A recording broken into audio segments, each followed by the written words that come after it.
I was going to stand down there, but I forgot I had to stand up here for the mic and everything. So, which will keep me from running up and down. Anyway, tonight I wanted to do a kind of an open Bible study. And questions can be asked, answers, and things of that nature. And the reason I wanted to do that by us, I want to talk on Solomon, what we can learn from Solomon. And we, like I said this morning, you can look in 1 Kings and also 2 Chronicles, and we'll be getting to those chapters here in a little bit, and also the book of Ecclesiastes and everything. Let me get myself going here. But on Solomon, we're in our Bible study on Wednesday nights. We are in the book of 2 Samuel, coming to the closing of the end of David's life. And as we know, what happened towards the end of David's life, he had a lot of turmoil in his family because of the sin he committed with Bathsheba and taking the life of Uriah the Hittite, which was one of his mighty men, as we'll see in our class in a few weeks on Wednesday night. But he took his life also. And then Nathan the prophet had brought a story to him about a man having one sheep and another man having several sheep, and then the man had all the sheep, wanted the small sheep, took it. So, and then Nathan told David that he was that man that had done that. And so God had prophesied through Nathan that there's going to be turmoil in your family throughout the rest of your life. And he said, what you kept hidden, I'm going to bring out in the open so everybody sees it. So we're seeing the product or fruition of that now in our study. So going a little bit further into the study towards the end, or at the end of Samuel, and beginning of in First Chronicles and First Kings, we see Solomon is given the throne, and he takes it and it's given to him. But David wanted to build a house to the Lord. But why didn't David do that? Build a house to the Lord?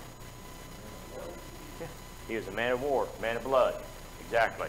So he was not able to do that, but he provided the, if you look, he provided the architectural plans for it and everything that was needed for it, except for one man up in Tyre, the king of Tyre. He provided the lumber and stuff. What was his name again? Hiram, exactly. That's right. So he gave all the material, lumber, and everything that they needed for that. But let's look a little bit in 1 Kings, and begin in about the 2nd chapter. We see David give Solomon a charge, and that is to follow God and keep his commandments in verse 3 or verse 2. And this is kind of what probably a lot of fathers have done and should do. Christian fathers to their sons in the waning days of their life. He says, I am going the way of all the earth. Be strong, therefore, and show yourself a man. Keep the charge of the Lord your God, to walk in his ways, to keep his statutes, his commandments, his ordinances, his testimonies, according to what is written in the law of Moses, that you may succeed in all that you do and wherever you turn, so that the Lord may carry out his promise, which he spoke concerning me.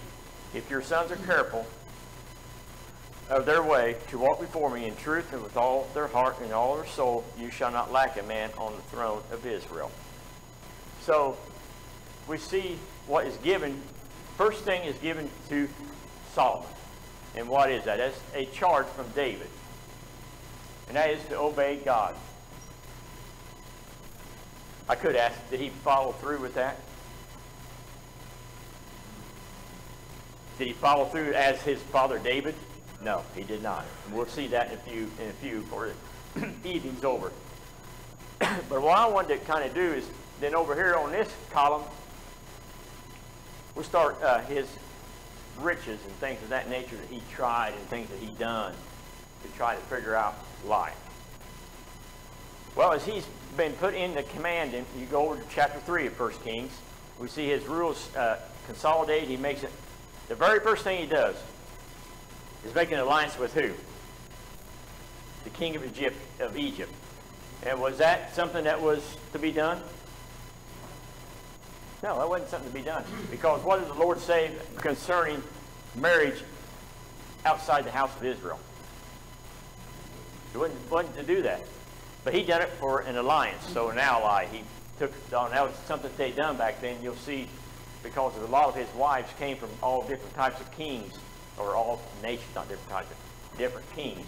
And he made alliances with them by taking their daughters. So that was something, that was the first thing he done that he should not have done, and that was he took of another nation a wife.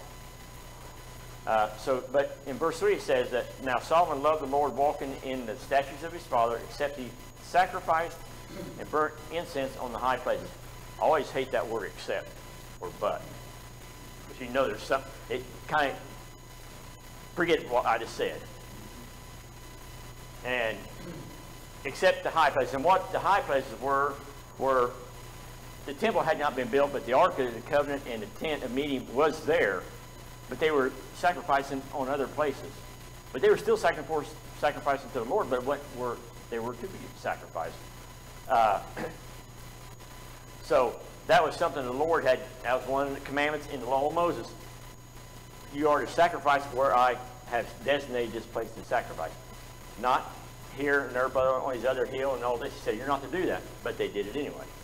So, and it kind of gives you a kind of idea of religion today and religion throughout history.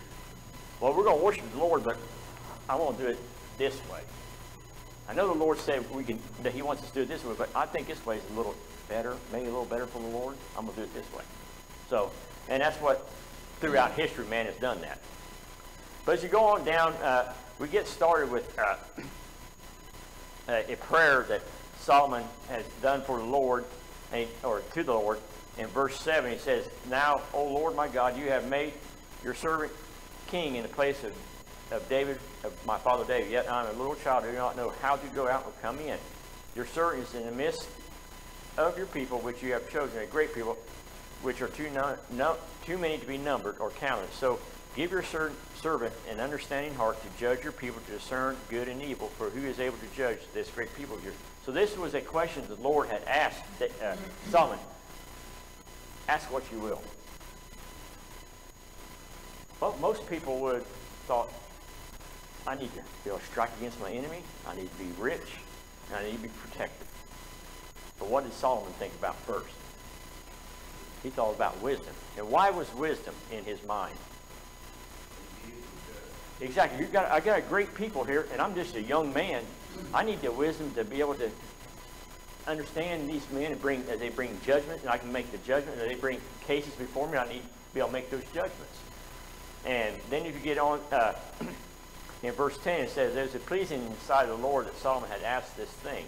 God said to him, because you have asked this thing and have not asked for yourself long life, nor asked riches for yourself, nor have you asked for the life of your enemies, but you have asked for yourself discernment to understand justice. Behold, I have done according to your words. Behold, I have given you a wise and discerning heart, so that there has been no one like you before you, nor shall one like you arise after you. I have also given you what you have not asked, both riches and honor, so that there will be not among the kings like you all your days. And if you walk in my ways, keeping my statutes and my commandments as your father David, then I will prolong your days in the land." So what did Solomon did? He obeyed, but he asked for wisdom to help discern or help bring judgment for cases that were brought before him. I need to get my notes so I don't miss anything here. And then we see some judgment that he done in, on down here in verse 16. There's a judgment that's brought about. And how many times have you all read this? Several times? I've read it several times, and something caught my mind on reading it this last time. It says, "Then the two women who were harlots came to the king and stood before him. The one woman said, O my lord, This woman and I lived in the same house, and I gave birth to a child while she was in the house. It happened on the third day after I gave birth that this woman also gave birth to a child, and we were together. There was no stranger with us in the house, only the two of us in the house. This woman's son died in the night because she lay on it. She arose in the middle of the night and took my son from beside me, while your maidservant slept, and laid him in her bosom, and laid her dead son in my bosom. When I arose in the morning to nurse my son, behold, he was dead. But I looked at him carefully in the morning. Behold, he was not my son, whom I had born. The other woman said, no, for the living one is my son, the dead one is your son. But the first woman said, no, for the dead one is your son, and the living one is my son. Thus they spoke to the king. Okay, so now in verse 23, it begins, he says, the king says, the one says, this son is mine, my son who's living, and your son is the dead one. And the other says, no, for your son is the dead one, and my son is the living one. The king said, get me a sword. So they brought a sword before the king. The king said, divide the living child in two, and give half to one and half to the other. Then the woman whose child was living spoke to the king, for she was deeply stirred over her son, and said, O my lord, give her the living child, and by no means kill him. But the other said, he shall neither be mine nor yours, divide him. And then King Solomon said, give the first woman the living child, and by no means she kill him, she is his mother. What stood out to you in that little bit of few verses there? His wisdom. What in his wisdom stood out? Or it just kind of caught my eye. Pardon me? A mother's love, exactly. Would a mother want her child killed? No matter if she had to give it away, she would not want her child killed. And that call, I never thought about it. I've always read that and never thought about it. Solomon seeing that in his wisdom. God gave him that wisdom where that, hey, this child, the mother would not kill her own son. So that, and even you, Jeff. So that.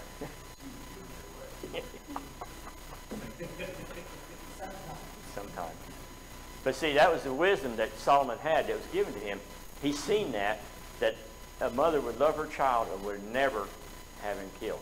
So that's how his wisdom prevailed on that time. And then as you read the rest of it, there's many people that said when Israel heard the judgment, he had handed down, they feared the king, for they saw that the wisdom of God was in him to administer justice. So, and it went throughout all the lands. And it also talks about he was even wiser than the men of the East.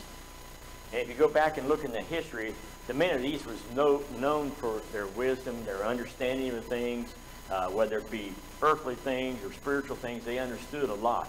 And he was even greater than them. And then if you go down to chapter 10 of this same book, we see that even Queen Sheba, when she came to him, seen his wisdom. And I thought it was interesting where it says that, now when the Queen of Sheba heard about the fame of Solomon concerning the name of the Lord, she came to test him with difficult questions. So she wanted to see, is it really true what I'm hearing? So she brought difficult questions to him. So we see he carried out wisdom, but there is also that he was well known throughout the world because of the wisdom that was given to him by God, the understanding, the discernment. In this verse, and it goes on in verse 2, it says, so she came to Jerusalem with a very large retinue with camels carrying spices and very much gold and precious stones. When she came to Solomon, she spoke with him about all that was in her heart. Solomon answered all her questions. Nothing was hidden from the king which he did not explain to her. When the Queen of Sheba perceived all the wisdom of Solomon, the house he had built, the food of his table, the seating of his servants, the attendance of his waiters and their attire, his cupbearers and his stairway, by which he went up to the house of the Lord, there was no more spirit in her. Then she said to the king, it was a true report which I heard in my own land about your words and your wisdom. Nevertheless, I did not believe the reports until I came, and my eyes had seen it. And behold, the half was not told me. You exceed in wisdom and prosperity the report which I heard. How blessed are your men, how blessed are these servants who stand before you continually and hear your wisdom. Blessed be the Lord your God, who delighted in you to set you on the throne of Israel, because the Lord loved Israel forever, Therefore he made you king to do justice and righteousness. So the queen of Sheba came and seen all he had, but it was not half of what he told her. He far and above excelled what she had been told. But she said something else about Solomon that was interesting too. What about the people that were around him? What did she say they were? Why were they blessed? Exactly. See, so he was bringing forth not only judgments, but he's bringing forth wisdom and understanding to the people, and a lot concerning God. We're not going to get to it, but the Proverbs. You go to the Proverbs, and it reads, as we studied in the past, what does the Proverbs talk about? A lot of it. Life, fools, wisdom, folly, life situations that you see every day. So we see that he wrote, like I think it said, over 1,000 Proverbs. He wrote these Proverbs, and people understood these things from him, and how he dealt with life, and how he led the people. But his main intent was what? At this time, where was his intent at? Well, his intent was to serve the Lord and to judge the people and take care of the people. Because his kingdom became greater and greater. Was there ever a king after him as great as him? Or as rich as him? No. Never has been. I mean, and we won't get to it, but there's some verses talk about that silver and gold became plentiful. And silver came like stones in the street. There's so much silver in his country, or in the land of Israel. Okay, another thing I want to look at is in the 4th chapter of we'll go back to the 4th chapter in 1 Kings, and kind of give a little bit of his, not only his wisdom, but a little bit of his riches. There down about the 20th verse. Yeah. It said that Israel and Judah, or Judah and Israel, in the 20th verse of the 4th chapter, were as numerous as the sand that is on the seashore in abundance. They were eating and drinking and rejoicing. What is this a fulfillment of? What prophecy is this a fulfillment of? Yeah, Abraham, exactly. Because Abraham was promised or told that he was going to enter the land, and what was going to happen to his people? Stand on the seashore. It would be innumerable as the stars in the sky. And then so we see that they were eating and drinking and rejoicing. In other words, there was complete, was there any battles going on? There's peace in the land. It said Solomon ruled over the kingdoms, and it goes ahead and tells the word from Philistines to the river, or to the border of Egypt, and they all brought tribute and served Solomon all the days of his life. And then it goes down to verse 22 down through the rest of the chapter, down to verse 28. You can read that at another time, but it shows you all his bounty, how much it was given to him, how much horses he had, how many chariots he had. And then in verse 29 it said God gave wisdom and very great discernment and breadth of mind, like the sand that is on the seashore. Wisdom surpassed the wisdom of all the sons of the east and all the wisdom of Egypt. So we see that they even give a few men's names that were notable at that time back then of their great intelligence. So it said his wisdom was what? Greater than the sand on the seashore? In other words, he had answers for everything. There's nothing hidden from him. So you see Solomon was a great man, a great king, great gifts given to him. And I want to go just a little bit further before we get into what can we learn from Solomon, and what examples do we not want to follow that Solomon followed. Let's go over to 2 Chronicles, about the 8th chapter. It starts with about building the temple.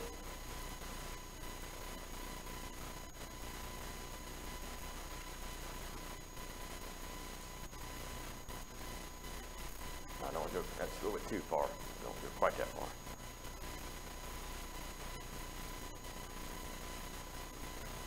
Okay, the temple starts in chapter 3. Chapter 8 is when the dedication starts. But you see, Solomon in verse 1 of chapter 3, 2nd Chronicles, it says, Then Solomon began to build the house of the Lord in Jerusalem on Mount Moriah, where the Lord had appeared to his father David at the place that David had prepared on the threshing floor of Ornan the Jebusite. He began to build on the second day in the second month of the 4th year of his reign. How many years did it take him to build it? That in his palace. Anybody know? Now we'll move along. We'll get here in a minute. You go on down to the 11th verse of the same chapter. No, on down to 11.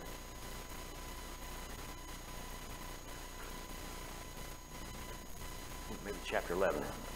I can tell you what I got here. Anyway, I'm getting my notes here are getting a little confused on. Imagine that. Well, anyway, he goes ahead and builds the temple, and it takes him 11 years, but it takes him 20 years to build the temple and his house.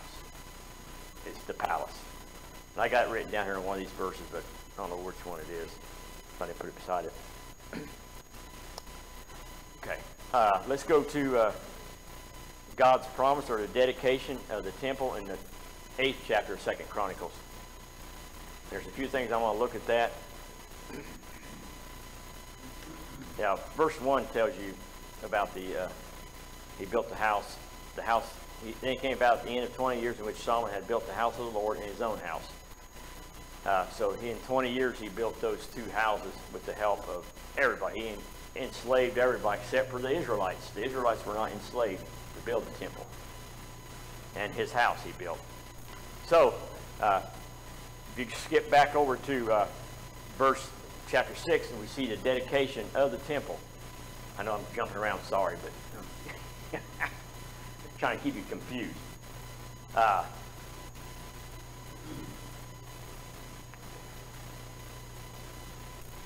Okay, let's begin in verse 3.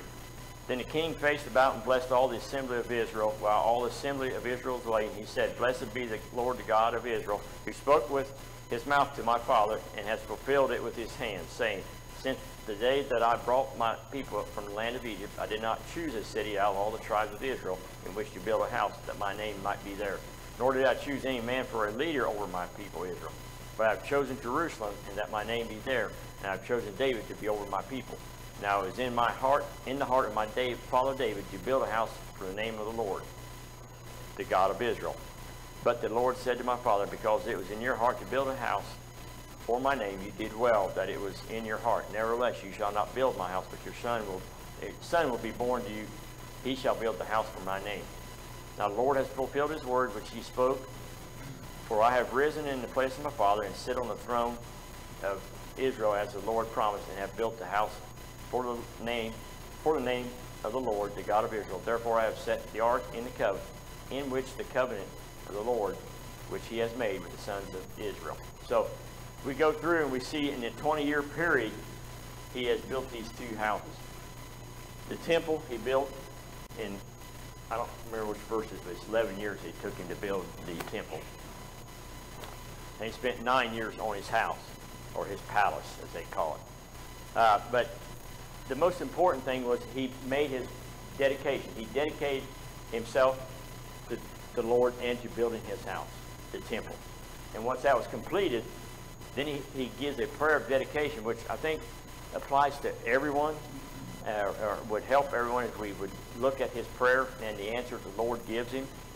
In verse 14 it says, O Lord, the God of Israel, there is no God like you in heaven or on earth, keeping covenant and showing loving kindness to your servants, who walk with you with all their heart, who has kept with your servant David, my father, that which you have promised him. Indeed, you have spoken with your mouth and have fulfilled it with your hand, as it is this day. Now therefore, O Lord, the God of Israel, keep your servant David, my father, that which you have promised, saying, You will not lack a man to sit on the throne of Israel, if only your sons take heed to their way, to walk in my law, as you have walked before me.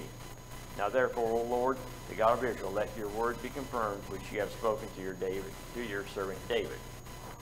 Okay, so he's doing a prayer to the Lord, and thanking the Lord for keeping the promise and keeping it going, and that if I and my family, my sons follow as my father David did, there will not lack of one to sit on the throne. And as we know, the Messiah came through the lineage of David. Now in verse 18, he starts on, he said, but will God indeed dwell with mankind on earth? Behold, heaven and the highest heavens cannot contain you. How much less this house which I have built? Yet you have regard, yet have regard for the prayer of your servant, and to his supplication, O Lord my God, to listen to the cry and the prayer which your servants praise before you, that your eye may be open toward this house in night and day, toward the place of which you have said you would put your name there, to listen to the prayer which your servant shall pray toward this place. Listen to the supplication of your servant and of your people Israel when they pray toward this place. Hear from your dwelling place, from heaven, hear and forgive. So we see that as we'll go down, we won't go through the rest of it. It's a lot of long reading here. But he goes on and says, dedicate this house which you have no need of, but we built this house for you. And then he goes on down and says, listen to the supplication and the prayer. And as we go down to verse 21 or 21, 22 down through almost the end of the chapter. Well, it is to the end of the chapter, I think. Yeah. It goes on and talks about if a man sins, if he comes, hear his prayer. If the nation sins and they come and repent, hear their prayer. So that was something he had set up. He set up a religion, set up how God works with man. That if he sins and it came to his knowledge and he repents of it, the Lord forgives him. The same way with the nation of Israel. They went into captivity in different places or under affliction by other countries, then they repented of it, their sin was forgiven, he brought them back. So Solomon is asking that the Lord will continue to do this. Okay, let's go on over to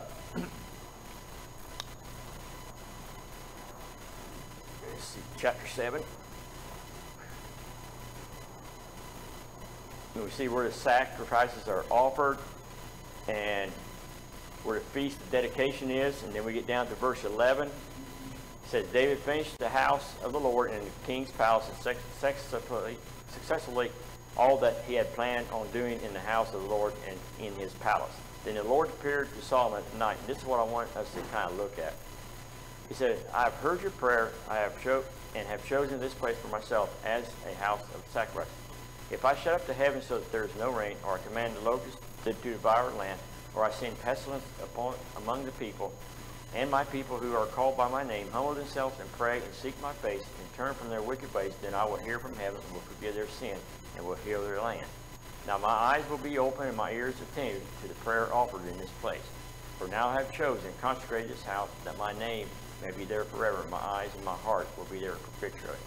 As for you, if you walk before me as your father David walked, even do according to all that I have commanded you, and will keep his commandments or his statutes and ordinances, then I'll establish your royal throne as I coveted with your father David. Okay, so he said that he made the prayer, but then the Lord answered, said, yes, I will do that. And that's the Lord does that today too. That if we sin, he sends strife or sends pestilence, sends anything from the land. And I think even if you look back into Amos and Micah, or mainly Amos, where he talks about he held off the rain, he brought in the locusts, yet you have not returned to me. So the Lord does things, disciplines us, brings us things that we will turn away from our wicked way. Does he act miraculously? No. There's things that happen in our lives that will cause us, hey, wait a minute, I'm not living the way I should. And we all have been down that route where we're not living as we should, and something happens that says, well, why am I doing this? And then if we are in a life of sin, then we turn from that life of sin. And with a humble heart, the Lord's going to forgive you. And that's what Solomon was saying here, and that's what the Lord was saying to Solomon. Now, to finish up this evening, I want to go to Ecclesiastes and look at a couple of things there. Because we've seen how Solomon had obeyed, he had been given wisdom, and he was well known, and he wrote many Proverbs. And now we're going to look at some of the Ecclesiastes. The first chapter of Ecclesiastes. I want to look at that, and then we'll go from there. So we know who wrote this. It says in verse 1, the words of the preacher, the son of David, king in Jerusalem. Vanity of vanities, says the preacher. Vanity of vanities. All is vanity. What does a man have in his work, which he does under the sun? A generation goes by, and a generation comes, but the earth remains forever. So as you read down through these verses, as you get on down to, pass down to verse 11, what is he saying about, and this is what I wanted to, do some things that he tried before we see what we remember. What did Solomon in these few verses try? Or what did he see about the earth? And generation after generation. Everything pretty well stays the same. Nothing changes. Man does not change. The circumstances may change, the people may change, but man is man. It stays the same. So man stays the same. Or, I shouldn't say stays the same, but his character sometimes is the same. And as you go down to verse 12, he says, I, the preacher, have been king over Israel and Jerusalem. I set my mind to seek and explore wisdom, and all that's been done under heaven is a grievous task which God has given to the sons of men to be afflicted with. I've seen all the works which have been done under the sun, and behold, all is vanity and striving after wind. What else is vanity and striving after wind? All the works of man. Because someday it goes away. The works of man, is that right? Oh no, this isn't good. Let me get a good here. Okay, and then as we go on further down into the next chapter, we'll go over to chapter 2. So Solomon, these are things that Solomon's seen and things that Solomon have tried. As you go into verse 2 or chapter 2, we can look at verse 3. So I explored with my mind how to stimulate my body with wine while my mind was guiding me wisely, and how to take hold of folly until I could see what good there is for the sons of men to do under the heaven the few years of their life. I enlarged my works. I built houses for myself. I planted vineyards for myself. I made gardens and parks for myself, and I planted in them all kinds of fruit trees, and made ponds of water for myself, which to irrigate a forest of growing trees. I bought male and female slaves.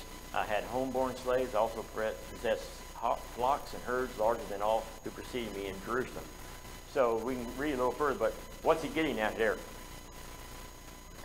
He's checked out, he's checked out wisdom, or man, how man is. He's checked out wisdom. He's checked out the works of man. Now he said, well, I'm going to go buy all these, or do all these things. Possess all these things. So what's he doing there? Materialistic? Yeah, material. He's tried those things. So he's tried all those things. So he is taking, and another thing you might want to think about, as he turned away from God, and I didn't cover that, but as he turned away from God, his foreign wives and everything turned away from God, and he started worshiping other gods, building idols and things of that nature in his later life. Then this book here, in this book of Ecclesiastes, I wonder if this was towards the end of his life too. And that's what it kind of looks that way, because it says he bought everything, all materialistic things he could find. He tried that to satisfy his mind. So as you're looking at this is showing the wisdom of Solomon, that he's showing us his wisdom by, hey, I've tried these things, these things, these things. So what does man do today? Well, I'm going to try this, I'm going to try this. To gain hope. And we won't read through it, but what's it say about a rich man? Is he ever satisfied? A rich man is never satisfied. He keeps wanting more and more. He may own 800 townhouses, but he'll want more. Never satisfied. Never satisfied with the riches and everything, with materialistic things. Then we can go down into verse 12 of the same chapter. Said, so I turned to consider wisdom, madness, and folly. For what will a man do who will come after the king except what has already been done? And I saw that wisdom excels folly as light excels darkness. The wise man's eyes are in his head, but the fool walks in darkness. And yet I know one fate befalls them both. Then I said to myself, as is the fate of the fool, it will also befall me. Why then I haven't been so extremely wise? So he said, so I said to myself, this is vanity too. What befalls a wise man and a foolish man? Death, exactly. He said, why did I do all this wise? Why did I try to be so wise? Why did I look into wisdom and discernment and understanding? Because the same thing is going to happen to me. And you know, man thinks that way too. Man thinks, well, why am I doing this? Because I'm going to get the same fate as him. I'm going to die. We're both going to be in the same. We'll both have death. He said, well, that's vanity. So he looked into wisdom and he could not understand. He thought that was vanity and folly too. Okay, let's go on down to the next chapter, chapter 3. I need to hurry up on when I will get done. And then chapter 3 is an eye-opener about there's time for everything. Time for everything. And then in verse 11, he has made, and he's talking about God, he has made everything appropriate in his time. He has also set eternity in their heart. Yet, so that man will not find out the work which God has done from the beginning to the end. I know there is nothing better for them to rejoice and to do good in one's lifetime. Moreover, that every man who eats and drinks sees good in his labor. It is a gift of God. I know that everything God does will remain forever. There is nothing to add to it, and there is nothing to take from it. For God has so worked that men should fear him. That which has been already, and that which will be already, has already been, for God seeks what has passed away. So he goes on and talks, as you read the rest of the chapter, he talks about justice, that there is justice for the wickedness. So he's seeing that there's nothing that really matters. He's beginning to come to that conclusion. I mean, yes, you should still continue to live a righteous life, but the troubles and the things of life, the drama, the things that we see happen, he's beginning to see that those things really, they don't matter. There's only going to be, and we'll see, and like I said, we'll find out what that is. He talks about in chapter 4 the evils of oppression, and then he also in verse chapter 6 or 5 talks about how our attitudes to God should be. But in the end, as we go over to chapter 12, or even, I think it's chapter 12. Let's go over to chapter 11 or 12. Let me see. Yes, chapter 12. As we read this chapter, and everyone probably knew I was coming to this conclusion anyway, but we always get so caught up in life, so caught up in things of life, that we forget about what's really important. We are so worried about this, or we're so worried about that. We're so worried about what this person's going to think of you, or what this person said about you, or something like that. So worried what's going to be done. And I'm so glad I'm not on social media. That way I don't have to worry about no drama. But that's brought up, And but here he says what really counts, what really makes a difference. Because you know people, and met people that they have no hope. They're looking for something. They're looking for something. They try everything. This is Solomon did. He's trying everything just to see. But I think it was through God that he tried all these things, providence, God's intent for him to write these things down that we could see these things, so we wouldn't fall in the same snares. But anyway, in verse 1 of chapter 12, it says, remember also your Creator in the days of your youth, before the evil days come and ears draw near, when you will say, I have no delight in them. So as he goes down through these, I didn't never know what these was, because I'd read it as a kid, And then one Sunday, my dad preached a sermon on it, and he went through each one of them, what them were. And I had no idea that was talking about an old man. That all before that you have no light before the sun and the light and the moon and stars darken over until you start going blind, can't see. And then in the day, the watchmen of the tower or the house tremble. You're no longer a brave man, kind of scared of things. And as it goes on down and talks about, and it said, and a mighty man stoop, and over they're starting to bend over. And it says, as the grinding ones stand idle, and over the teeth are very few, and things of that nature. And he said, those who look through windows grow dim. In other words, the eyes looking through the windows, you can't see as good as you did before. And I never ever understood that until that time. And another one there, it says, and the doors the doors on the streets are shut as the sound of the grinding mill is low. In other words, there's not much hearing. You can't hear much. The hearing's going away. And then it says, as the grasshopper, or the men afraid of high places, which all us men probably wouldn't, no matter how high we could go. Well, I know Ryan, he was never a high scaffold guy, but a lot of times you're never fear of any height. But now as you get older, you're afraid of height, afraid of going up on an 8-foot step ladder, whereas before you go up to 12-foot or an extension ladder, no problem at all. And then he goes on down, he says, and if the grasshopper drags himself along, he can't walk as good as he did before, things of that nature. And then as he goes down in verse 6, said, remember him before the silver cord is broken and the golden bowls is crushed, and the pitcher by the well is shattered, and the wheel of the cistern is crushed. Then the dust will return to the earth as it was, and the spirit will return to God who gave it. So he said, remember your Creator in the days that you can do that, before it's too late. Don't wait till it's too late. And as he went through this whole writings here in his book of Proverbs and also in his book of Ecclesiastes, and he's coming to the conclusion that, hey, I've done all these. I'm the richest king that there ever was. There's none before me like me. There's none going to be after me like me. And the wisdom that I had is not going to be excelled by anyone after me. So that should tell us something. Well, Solomon probably pretty much knew what he's doing. Pretty much knew what he's talking about. But did sin come upon him? Yeah, sin come upon him.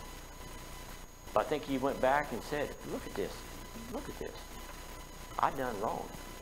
But anyway, in verse 9 it says, in addition to being a wise man, the preacher also taught the people knowledge, and he pondered and searched out and arranged many proverbs.